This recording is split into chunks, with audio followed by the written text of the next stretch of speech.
dan media sosial. Serta tujuan utama bisnis online ini adalah memperluas pasar dan meningkatkan keuntungan. Contohnya itu ada Shopee, Tokopedia, Tokshop, dan lain-lain. Berikutnya ada pengertian ekonomi manajerial, di mana ekonomi manajerial ini merupakan penerapan teori ekonomi dalam pengambilan keputusan bisnis, membantu perusahaan menentukan strategi yang efektif dan efisien, dan juga berfokus pada pengelolaan biaya, harga, permintaan, dan juga keuntungan. Kita masuk ke hubungan bisnis online dan ekonomi manajerial. Bisnis online ini membutuhkan analisis ekonomi agar dapat bersaing di pasar digital, dan perusahaan harus memahami perilaku konsumen dan tren pasar.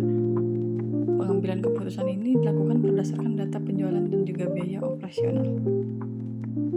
Nah, kita masuk ke strategi pemasaran digital. Beberapa strateginya yaitu ada yang pertama, menggunakan media sosial sebagai sarana promosi. Yang kedua, memanfaatkan influencer dan content creator.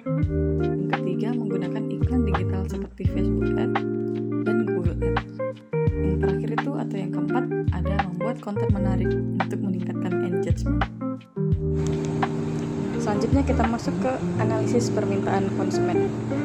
Permintaan konsumen ini dipengaruhi oleh harga, kualitas, dan juga tren. Serta perusahaan harus memahami kebutuhan pasar agar produk diminati. Data penjualan dapat digunakan untuk memprediksi permintaan. Strategi penetapan harga.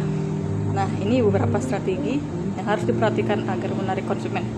Yaitu, yang pertama ada harga harus kompetitif agar menarik konsumen. Yang kedua, strategi yang dapat digunakan seperti diskon, cashback, dan juga bundling. Yang ketiga itu ada penetapan harga harus mempertimbangkan biaya produksi dan keuntungan. Selanjutnya, peran teknologi dalam bisnis online. Adapun peran teknologi dalam bisnis online yaitu teknologi digital mempermudah transaksi dan komunikasi, AI dan chatbot membantu pelayanan pelanggan, serta sistem pembayaran digital yang mempercepat proses transaksi.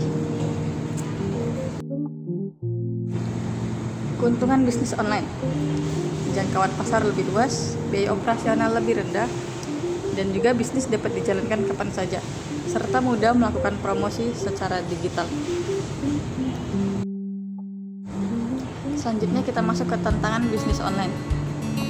Sini ada 4 tantangan bisnis online. Yang pertama itu adalah persaingan bisnis makin tinggi, keamanan data pelanggan harus dijaga, perubahan tren pasar terjadi dengan cepat, dan juga konsumen mudah berpindah ke kompetitor.